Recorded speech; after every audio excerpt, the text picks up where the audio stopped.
हूं प्रियंका संभव और लगातार अपने लाइव फीड में हम देख रहे हैं कि आप सभी इंतजार कर रहे थे कि हम 4 बजे शो को लेकर आएं, लेकिन एक शो की रिकॉर्डिंग चल रही थी जिस वजह से हमें थोड़ी सी देर हो गई है। इसके लिए आई एम रियली सॉरी। और अच्छा लग रहा है, बुरा इस बात का कि हम लेट हैं, अच्छा इस बात का कि आप लोग हमारे शो का इंतजार कर रहे थे। थैंक यू सो मच हमारे शो के वेट करने के लिए। तो चलिए शुरुआत करते हैं। आज है ट्यूसडे और हम बात करते हैं मंगलवार को इंश्योरेंस की। आज मैं हेल्थ इंश्योरेंस पर फोकस करना चाहती हूँ। क्योंकि मुझे लगता है कि हम लोग चाहते हैं, समझते हैं हेल्थ इंश्योरेंस की अहमियत, लेकिन सही हेल्थ इंश्योरेंस चुनना क्या आप जानते हैं? अब बताइए, देश में करीब 30-32 बीमा कंपनियां हैं। हर कंपनी की अगर हम मान लेते हैं कि 10 बीमा प्लान भी हैं, तो आपको सोचिए 300 प्लान्स आपके आंखों के सामने हैं और इसमें आप कैसे अपने लिए वो प्लान चुनेंगे जो आपको उसकी ज़रूरत होगी, जब हॉस्पिटलाइजेशन जैसे कोई नौबत आ खड़ी होगी तो आपके खर्च को चुका सके। ये कैसे इंश्योर करेंगे, ये सवाल आपको भी परेशान करता होगा। तो चलिए आज इसी सवाल का हम जवाब ढूंढते हैं कि कैसे चुने सही हेल्थ बीमा, किन फीचर्स पर आपको एम्फेसिस देना चाहिए, सम इंश्योर्ड कितना होना चाहिए। तो इन सब सवालों का जवाब देने के लिए मेरे साथ जुड़ रहे हैं आनंद राठी इंश्योरेंस ब्रोकर्स के executive director employee benefit Amjad Khan. Thank you so much Amjad, आज आपने वक्त निकाला मनी 9 के लिए। हम बस आपसे शुरुआत करें उससे पहले जो लोग जुड़ चुके हैं हमारे लाइव ब्रॉडकास्ट से, अगर वो अमजद जी से सवाल पूछना चाहते हैं तो प्लीज़ आप या तो जिस चैट बॉक्स में आप हमारा इंतज़ार कर रहे थे वहाँ पर अपना हेल्थ इंश्योरेंस से जुड़ा हुआ सवाल भेजिए, या फिर आप हमें व्हाट्सएप कर सकते हैं 9311121874 पर, ईमेल कर सकते हैं money9query@tv9.com पर। और साथ ही में आप जब भी अपना सवाल लिखें, जितने डिटेल में लिखेंगे हमारे एक्सपर्ट्स को उतनी आसानी होगी उसको जवाब देने में। तो थैंक यू सो मच। जो हैंडल्स अभी मेरी टाइमलाइन में नज़र आ रहे हैं, टॉप न्यूज़ भारत कब शुरू होगा? जी शुरू हो चुका है, भेजिए अपने सवाल। उज्जवल जी थैंक यू। जी हाँ बिल्कुल, हम आ चुके हैं, लाइव हैं आपके साथ, भेजिए अपने सवाल लाइव, अच्छा लगेगा। चलिए बातचीत शुरू करते हैं, फिर आपको जो लगे कि इसके बारे में आप और जानकारी चाहते हैं हमें ज़रूर लिखिएगा अपने सवाल। तो सबसे पहले अमजद, मैं आपसे ये पूछना चाहूँगी कि हेल्थ इंश्योरेंस जो है इसका एक कोई थंब रूल हो सकता है क्या कि कवर का साइज कितना होना चाहिए? क्योंकि अगर मैं दिल्ली जैसे शहर में रहती हूँ, आप मुंबई जैसे शहर में रहते हैं, या फिर कोई ऐसे हमारे व्यूअर होंगे जो भोपाल या इंदौर से देख रहे होंगे, उन सब के लिए तो ये अलग अलग होगा, राइट? लेकिन आप क्या सजेस्ट करते हैं कि जब आप कैलकुलेट करें कि मेरे पास इतना सम इंश्योर होना चाहिए, तो क्या ध्यान रखें? प्रियंका थैंक यू अपने प्रोग्राम में इनवाइट करने के लिए। पहले तो हेल्थ इंश्योरेंस की बात करते हैं। हेल्थ इंश्योरेंस स्पेशली प्रियंका एक चीज है जो हमने चेंज देखी है भारत में पैंडेमिक के बाद, खास तौर से जहाँ पे हेल्थ इंश्योरेंस की अहमियत या इंपॉर्टेंस जो आप बोल सकते हैं वो अब एक अलग ट्रेजेक्टरी पे है। सो अगर आप सम इंश्योर्ड की बात करें कितनी लिमिट एडिक्वेट होनी चाहिए, तो उसमें 2 चीजों का ध्यान रखना पड़ेगा। जैसे आपने बोला कि आप बॉम्बे, दिल्ली, ये 2 बड़े मेट्रो सिटीज हैं कंपेयर टू ग्वालियर या इंदौर, ये टियर 2 सिटीज हैं। सो डिपेंडिंग ऑन सिटीज आपकी सम इंश्योर्ड जो है उसकी रिक्वायरमेंट चेंज होती है। लाइक बॉम्बे में कोई हॉस्पिटलाइजेशन अगर 5 लाख का खर्चा आता है, तो वही hospitalisation, same treatment, everything same, medicine, doctor सब कुछ सेम होगा तो भी 3.5 लाख के आसपास का खर्चा होगा। तो काफी बड़ा वेरिएंस आता है कॉस्ट में। सो डिपेंडिंग अपॉन आप किस सिटी में रह रहे हैं, आपको अपनी सम इंश्योर्ड की एडिक्वेसी उस हिसाब से डिसाइड करनी पड़ेगी। अगर आप किसी भी मेट्रो में है, बॉम्बे, दिल्ली, बैंगलोर, हैदराबाद, ये सब मेट्रोज हैं, चेन्नई, तो यहाँ पे समवेयर बिटवीन 5 to 7 लाख के बीच में आपका सम इंश्योर्ड होना चाहिए अगर आपने अपने आप को, अपनी वाइफ एंड 2 बच्चे कवर कर रखे हैं तो। और अगर आप नॉन मेट्रो में हैं तो एटलीस्ट 3 लाख के आसपास आपका सम इंश्योर्ड होना चाहिए। ठीक है, आपने फैमिली फ्लोटर प्लान की बात की कि अगर एक फैमिली अपने लिए प्लान लेते हैं तो हेल्थ बीमा के ये प्लान्स काफ़ी पॉपुलर हैं कि फैमिली के मल्टीपल मेंबर्स जो हैं उसका हिस्सा हो सकते हैं। तो जब कोई फैमिली फ्लोटर प्लान लेता है जिसमें 2 अडल्ट होंगे, 1 या 2 बच्चे होंगे, पेरेंट्स भी होते हैं, ये कैसे इंश्योर करें कि हर मेंबर के लिए आप के कवर में कोई कमी ना रह जाए? हर मेंबर के लिए हम कैसे एक आकलन लगाएं? अगर मैं एक फैमिली की बात करूँ, एक न्यूक्लियर फैमिली की, कि 2 अडल्ट हैं, 1 बच्चा है, अब तीनों को कैसे एप्रोप्रिएट कवर मिल सकता है? ये कैसे आप कहते हैं, इसका आप कैलकुलेशन कैसे करें? सो प्रियंका, होता क्या है, जब आप एक न्यूक्लियर फैमिली की बात करते हैं तो you also have to take उसकी एज, जो फैमिली की जो एवरेज एज है स्पेशली उस एडल्ट की, वो एक बहुत इंपॉर्टेंट रोल प्ले करती है। फॉर एग्जाम्पल एक एग्जाम्पल के तौर पे लेते हैं कि एक 30 इयर्स का मेल है, 27 इयर्स की फीमेल है, दे हैव वन सन। तो उस केस में यू गॉट टू अंडरस्टैंड कि हेल्थ इंश्योरेंस में आपकी एज जितनी कम होती है, रिस्क उतना ही कम होता है। व्हेन आई से रिस्क, इसका मतलब ये है कि हॉस्पिटलाइजेशन होने के चांसेस काफी कम होते हैं, बिकॉज आप हेल्दी स्टेट में होते हैं। पर जैसे ही ये एज 40-45 के ऊपर जाती है तो आपकी सम इंश्योर्ड की रिक्वायरमेंट बदल जाती है। अब 30 साल की उम्र में आपको जो ख्याल रखना होगा वो एक चीज का होगा कि मैटरनिटी क्लेम की पॉसिबिलिटी बिल्कुल है। सो आपका मैटरनिटी का जो लिमिट होगा वो एक सफिशिएंट लिमिट होना चाहिए आपके पूरे सम इंश्योर्ड में। बाकी 5 से 7 लाख का सम insured should be good enough for that particular age. जैसे ही आपकी एज कैटेगरी 40 के ऊपर जाती है, आपका सम इंश्योर्ड भी बढ़ना चाहिए, बिकॉज वहां पे रिस्क मूव्स हायर। बिकॉज अगर आप इंडिया का हेल्थ स्टैटिस्टिक्स देखेंगे तो आज के रेट में इंडिया डायबिटीज का कैपिटल है, हाइपरटेंशन, ऑल दिस थिंग्स, ये सारी जो अलाइड लाइफस्टाइल रिलेटेड बीमारियां हैं ये बढ़ती जा रही हैं, और विद एज रिस्क भी बढ़ता जा रहा है। तो जैसे ही आप 40 के पार हैं आपकी रिक्वायरमेंट डिफरेंट होगी। 30 के आसपास है तो आपकी सम इंश्योर्ड की रिक्वायरमेंट कम होगी। 30 के आसपास आपको मैटरनिटी पे खास ध्यान देना पड़ेगा, और 40 के बाद you have to look at पूरी फैमिली के लिए कितना सम इंश्योर्ड सफिशिएंट होगा। Okay fine. तो एज जो है, फैमिली अगर यंग है तो उस हिसाब से आप डिसाइड करेंगे। ओके तो फिर आपके मुताबिक अमजद की हेल्थ बीमा खरीदते वक्त वो कौन से फीचर्स हैं जिन्हें इग्नोर नहीं करना चाहिए? कितने फीचर्स आप बताने वाले हैं जिन्हें इग्नोर बिल्कुल नहीं करना चाहिए? लिस्ट तो लंबी होगी आई एम श्योर, पर सबसे इसेंशियल फीचर्स। सो प्रियंका, दो चीजें हैं हेल्थ इंश्योरेंस में भी। दो तरह की पॉलिसीज होती हैं। एक होती है इंडिविजुअल पॉलिसी जो एक सिंगल पर्सन अपने अपने फैमिली के लिए खरीद सकता है। दूसरी होती है ग्रुप पॉलिसी जो आपकी कंपनीज अपने एम्प्लॉयज के लिए लेती है और उनके फैमिलीज के लिए लेती है। यहाँ पे हम बात कर रहे हैं इंडिविजुअल पॉलिसी के लिए। तो इंडिविजुअल पॉलिसी में सबसे बड़ा ड्रॉबैक जो आज के डेट में इंडिया में है वो है कि प्री एग्जिस्टिंग डिजीजेस कवर नहीं होती हैं यूजली, राइट। सो प्री एग्जिस्टिंग कंडीशंस में आपका वेटिंग पीरियड होता है। इंश्योरेंस से इंश्योरेंस कंपनी पे डिपेंड करेगा। कहीं पे वेटिंग पीरियड 2 साल हो सकता है, 2 से 3 से या 4 साल तक भी हो सकता है कुछ वेटिंग पीरियड्स। सो ध्यान देने वाली चीजें दो हैं। एक, अगर आप इंडिविजुअल पॉलिसी ले रहे हैं तो आपका वेटिंग पीरियड कितना लंबा है। मतलब देना से वेटिंग पीरियड, तो इसका मतलब ये होगा कितने साल के बाद हर एक बीमारी इसमें एक्सेप्टेबल होगी हॉस्पिटलाइजेशन के लिए। तो वेटिंग पीरियड जरूर देखिए, ध्यान से देखिए उसको क्या है वेटिंग पीरियड आपकी पॉलिसी में। दूसरा, आपकी एक्सक्लूजन की लिस्ट पढ़ना जरूरी है। एक्सक्लूजन की लिस्ट में बहुत ही क्लियरली मेंशन होता है कौन कौन सी बीमारियां कवर नहीं होती। जैसे वेटिंग पीरियड का डेफिनेशन काफी बड़ा होता है, उसमें भी 3-4 तरह की चीजें होती हैं। पहला वेटिंग पीरियड होता है 30 डेज का। पॉलिसी के 30 डेज इश्यूएंस तक कोई क्लेम एक्सेप्ट नहीं होगा, तो वो होता है पॉलिसी का वेटिंग पीरियड होता है। दूसरा, जैसे मैंने कहा प्री एग्जिस्टिंग का, वो 3 साल हो सकता है, 4 साल हो सकता है, 2 साल भी हो सकता है, डिपेंडिंग आपने पॉलिसी किस कंपनी से ली है। तीसरा, वेटिंग पीरियड कुछ बीमारियों के लिए भी होती है, जैसे कैंसर हो गया, एड्स जैसी बीमारियां हो गई, इनके लिए भी वेटिंग पीरियड होता है। तो डिजीज वाइज वेटिंग पीरियड होता है। तो वेटिंग पीरियड सबसे इंपॉर्टेंट है, वो समझना है कितना वेटिंग पीरियड है आपकी पॉलिसी में। दूसरा, आपकी एक्सक्लूजन की लिस्ट पढ़ना जरूरी है। और एक थर्ड एलिमेंट है जो छोटा सा एलिमेंट है बट इंपॉर्टेंट है, कैप एलिमेंट्स। कुछ बीमारियों पे कुछ कैप्स लगे होते हैं। फॉर एग्जाम्पल कैटरैक्ट हो गया, उसके लिए 40,000 का लिमिट होगा या 50,000 का लिमिट होगा। हर्निया हो गया, उसके 60,000 का लिमिट होगा। तो वो कैप्स आपको पता होने चाहिए ताकि आपको सरप्राइज ना मिले। इनकेस अगर हॉस्पिटलाइजेशन हो तो आपको पता होना चाहिए एलिजिबिलिटी कितनी है उन बीमारियों। ओके, सो 3 इंपॉर्टेंट चीज़। वेटिंग पीरियड आप देखें, एक तो आपको एक कूलिंग ऑफ का 30 दिन का एक वेटिंग पीरियड होता है। दूसरा होता है कि आपको जो पुरानी बीमारियां हैं, प्री एग्जिस्टिंग डिजीज़, उसका होता है। कुछ बीमारियों के लिए भी वेटिंग पीरियड हो सकता है, ये देखना है। एक्सक्लूजन्स, यानी वो कौन सी बीमारी हैं जो शायद वो कंपनी उस पर कवरेज ही नहीं दे रही होगी। यानी आपने बीमा खरीद लिया और ऐसी कोई बीमारी की जो भी एक्सक्लूजन की लिस्ट है ना, कभी ये ना सोचे कि मुझे क्या होने वाला है। Please read them very carefully, very important. और कैपिंग तो नहीं है कि इतना ही खर्च देंगे इस बीमारी की स्थिति में, या रूम पर। अब तो जितनी न्यू एज हेल्थ पॉलिसीज है उसमें ये रूम रेंट कैपिंग नहीं नज़र आती है, but still do cross check this. Okay, so बहुत सारे क्वेश्चंस आ रहे हैं और मैं चाहूँगी, लोगों ने इतने देर तक इंतज़ार किया तो कुछ लाइव सवाल मैं लेना चाहूँगी। इनका जो हैंडल है उसका नाम तो कुछ भी है, लेकिन इनका सवाल बहुत इंपॉर्टेंट है।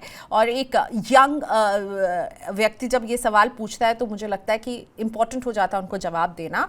तो इनका सवाल है कि इनकी एज है 36 और इन्हें एट द एज ऑफ 36 कितना हेल्थ बीमा का कवर लेना चाहिए? आप क्या सजेस्ट करेंगे? एक 36 ईयर ओल्ड के पास कितने का सम इंश्योर्ड वाला हेल्थ बीमा होना चाहिए? और क्योंकि इन्होंने सिर्फ अपने लिए पूछा है तो मैं सोच रही हूँ इंडिविजुअल प्लान के बारे में।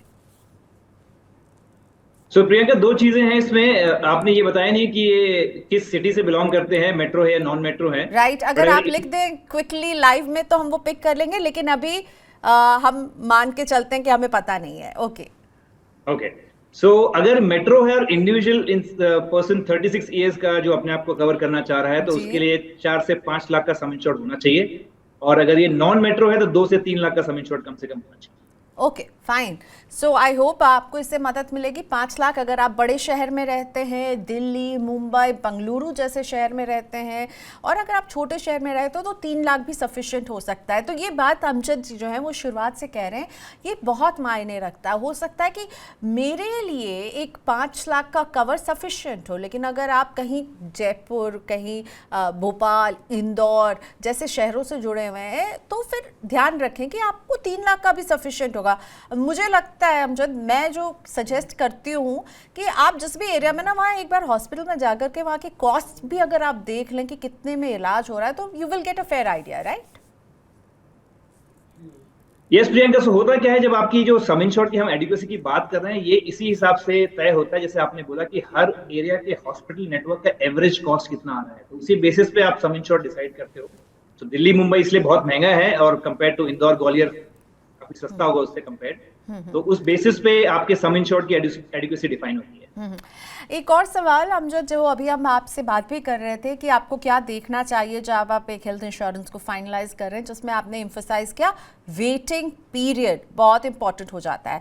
और अभिजीत शेलार जी का सवाल वेटिंग पीरियड पर है। वो पूछ रहे हैं कि क्या मुझे कोई ऐसा प्लान मिल सकता है जिसमें कोई वेटिंग पीरियड नहीं हो। इनफैक्ट मैं देख रही थी कुछ 8-10 प्लान्स ऐसे हैं जिसमें ज़ीरो वेटिंग पीरियड है। एक डिजिटल प्लेटफॉर्म पे एक लेकर आया है बहुत पॉपुलर, ज़ीरो वेटिंग पीरियड वाला प्लान। आप सजेस्ट करेंगे किसी को ज़ीरो वेटिंग पीरियड वाला प्लान लेने के लिए? ये अभिजीत जी का भी सवाल है online.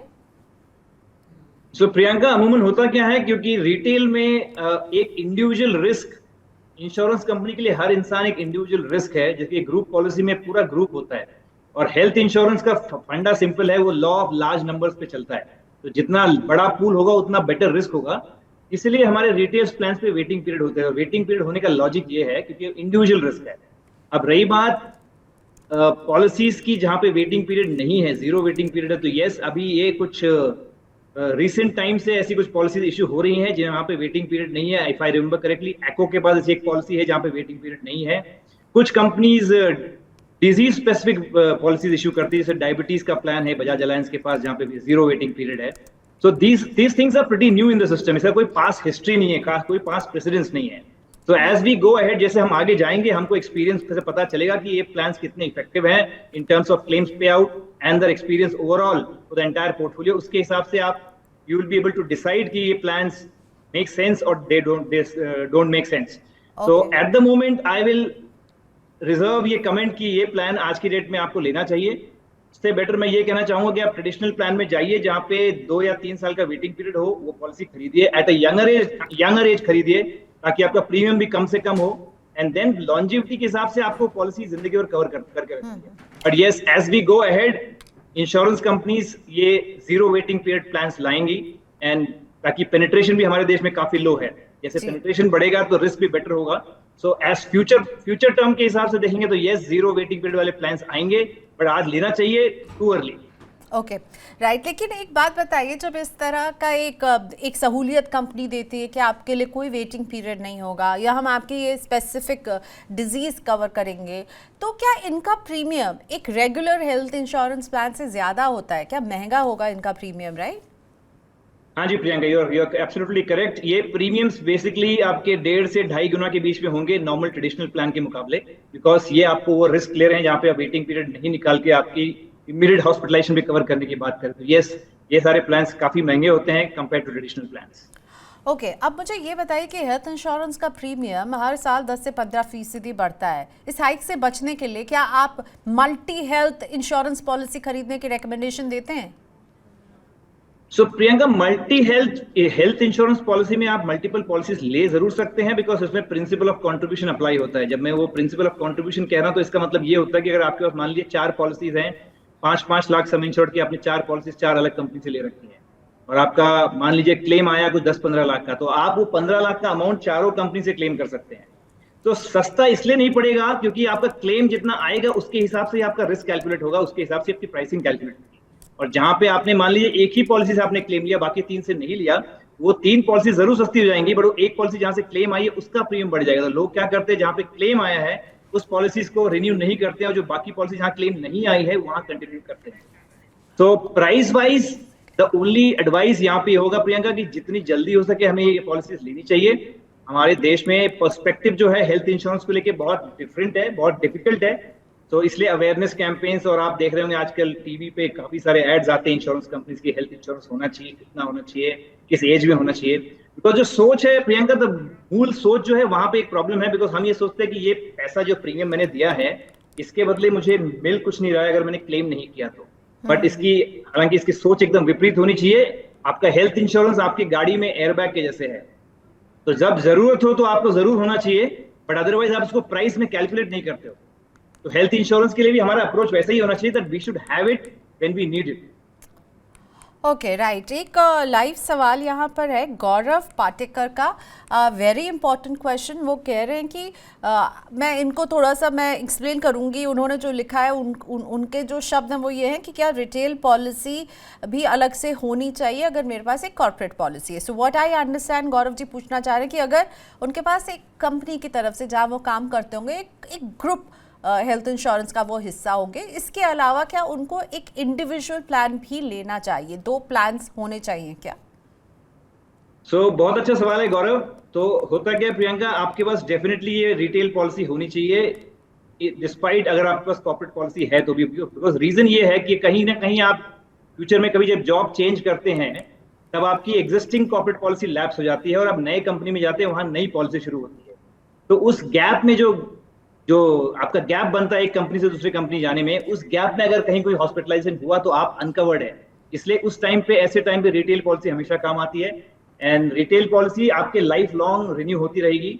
So on the parallel as a backup security you should always, retail policy आपके पास हमेशा होनी चाहिए, डिस्पाइट आपका कवरेज ग्रुप मेडिकल में कितना भी ज्यादा क्यों ना हो, but retail policy backup definitely होना चाहिए। ओके, सो गौरव जी, अगर आपके पास भी एक कॉर्पोरेट पॉलिसी है, ग्रुप पॉलिसी का आप हिस्सा है, तो उसे तो चलने दीजिए, दैट्स गुड, लेकिन साथ में आप अपने लिए एक इंडिविजुअल प्लान भी ज़रूर लें। ये 2 पॉलिसी आपके ओवरऑल फाइनेंशियल प्लान में बहुत ही ज़रूरी होते हैं। चलिए अब कुछ वो सवाल मैं लेकर आती हूँ जो हमें लोगों ने पहले हमें व्हाट्सएप पर भेजा था, और अब हमारे साथ कुछ लोग फोन लाइन पर भी जुड़ेंगे, जैसे कि साहिल सिंह मेरे साथ जुड़ रहे हैं।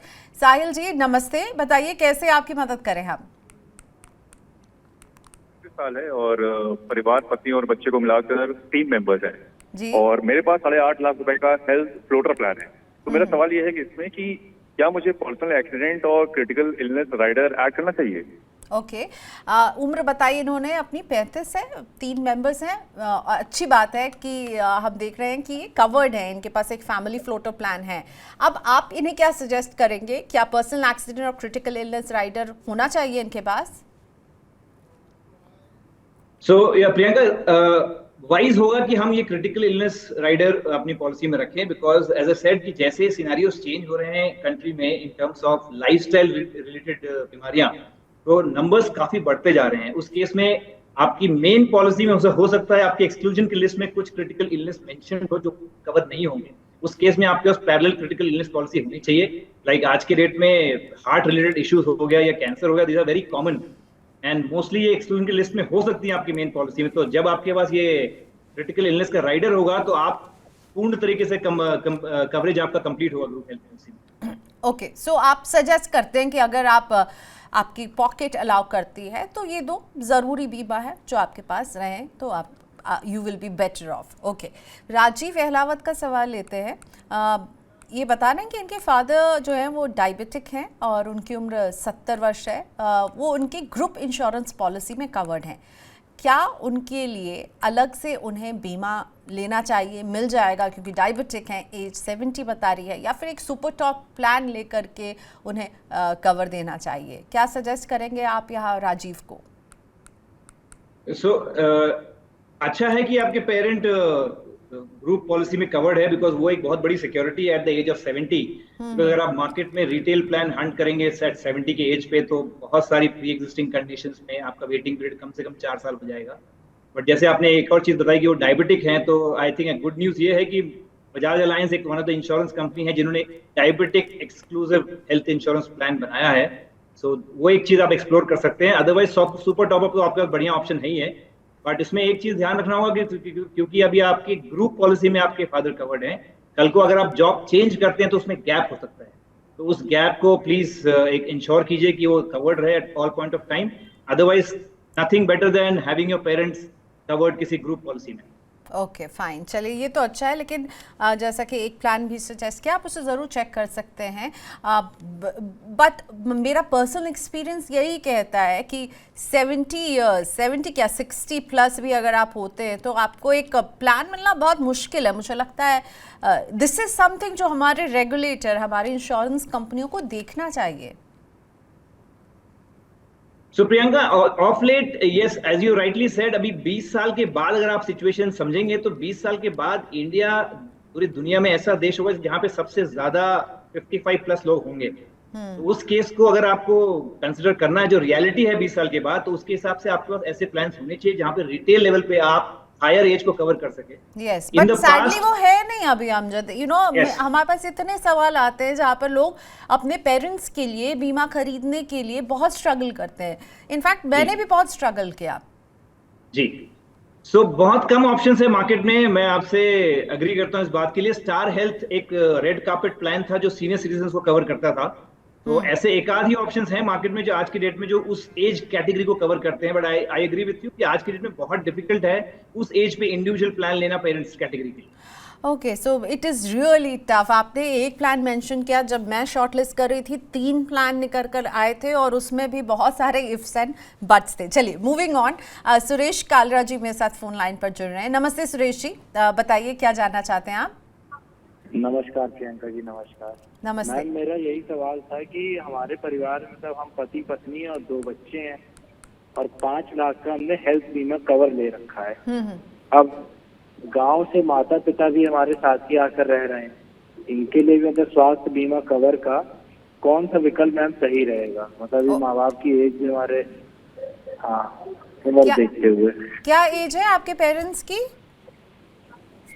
मैम 70 प्लस है। ओके, ठीक है, धन्यवाद। और सुरेश जी ने हमें बताया कि वो चंडीगढ़ से फ़ोन कर रहे हैं, तो उनके पास एक फैमिली फ्लोटर है 5 लाख का, वो क्या सफिशिएंट है और पेरेंट्स को कैसे कवर करें? ये अगर रिटेल प्लान है तो पेरेंट्स को आप इसमें कवर नहीं कर पाएंगे, आपको पेरेंट्स के लिए इंडिविजुअली प्लान लेना पड़ेगा। बट अगर ये ग्रुप प्लान है तो आप अपनी ऑर्गेनाइजेशन से रिक्वेस्ट करके अपने पेरेंट्स को ऐड कर सकते हैं। अगर ऑर्गेनाइजेशन की फिलॉसफी पेरेंट्स नहीं कवर करने की है तो भी प्रॉब्ली इस तरह का प्रावधान हो सकता है कि यहाँ पे एम्प्लॉय खुद अपना पेरेंट्स का प्रीमियम बेयर करे और उनको आप उस पॉलिसी में ऐड कर सकते हैं। बट चंडीगढ़ के लिए 5 lakh should be decently good, तो सम इन शॉर्ट ठीक है उस जोन के लिए। ओके, सो आपका तो बीमा बिल्कुल सही है, पेरेंट्स के लिए आपको थोड़ा सा सर्च करना होगा और अभी हम लोग जैसे बात कर रहे थे ऑप्शंस काफ़ी कम है।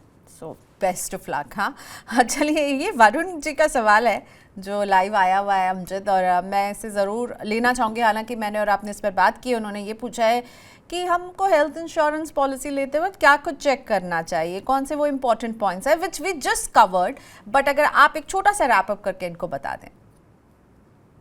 हेल्थ इंश्योरेंस में प्रियंका, जैसे हमने पहले बात की कि आपको एक चीज समझनी होगी कि आपके लिए कितना सम इंश्योर्ड एडिक्वेट होगा, वो बहुत जरूरी चीज है। बिकॉज पैंडेमिक के बाद चीजें बदल गई हैं। मेडिकल के कॉस्ट पिछले 3 साल में बहुत चेंज हो गए। Medical inflation has been the highest पिछले 10-12 सालों में। वो एक चीज को आपको ध्यान रखना पड़ेगा। तो एडिक्वेसी जो होती है सम इंश्योर्ड की, वो बहुत इंपॉर्टेंट है। तो आप ये डिसाइड कीजिए इंडिविजुअली कवर्ड है, फैमिली कवर्ड है, पेरेंट्स कवर्ड है, किस जोन में है आप, मेट्रो में है, नॉन मेट्रो में है, उस बेसिस पे आप अपना सम इंश्योर्ड सिलेक्ट कीजिए। तो वो एक चीज होगी। सेकंड, आपका वेटिंग पीरियड्स होंगे।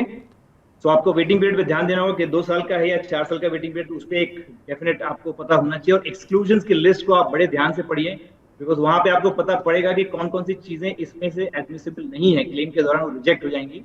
एंड लास्टली, आप कभी भी किसी इंश्योरेंस कंपनी से आप पॉलिसी लेना चाहते हैं तो इंश्योरेंस कंपनी की आपकी पूरी हिस्ट्री और लेगेसी एवरीथिंग इज देयर। आपके from a data point of view regulator से भी डेटा मिल जाएगा, कितने सालों से उस बिजनेस में है, कितने सालों से रिटेल कर रहे हैं, क्लेम सेटलमेंट रेशो कैसा है, सॉल्वेंसी मार्जिन कैसा है। तो ये सारी इंश्योरेंस कंपनी की हेल्थ बताती हैं।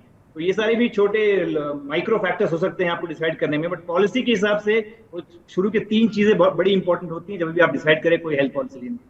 ओके तो पहले तो आपको कवर कितना चाहिए और इसे डिसाइड करने का जो हमें अमजद जी ने एक तरीका सिखाया वो ये कि आप मेट्रो शहर में रहते हैं, नॉन मेट्रो में, उस आधार पर आप तय कीजिए आपकी एज, आपकी हेल्थ हिस्ट्री क्या रही है, परिवार में कोई ऐसी बीमारी है जो चली आ रही है, कुछ ऐसी हिस्ट्रीज होती है डिजीज़ की, उसका ख्याल रखिए।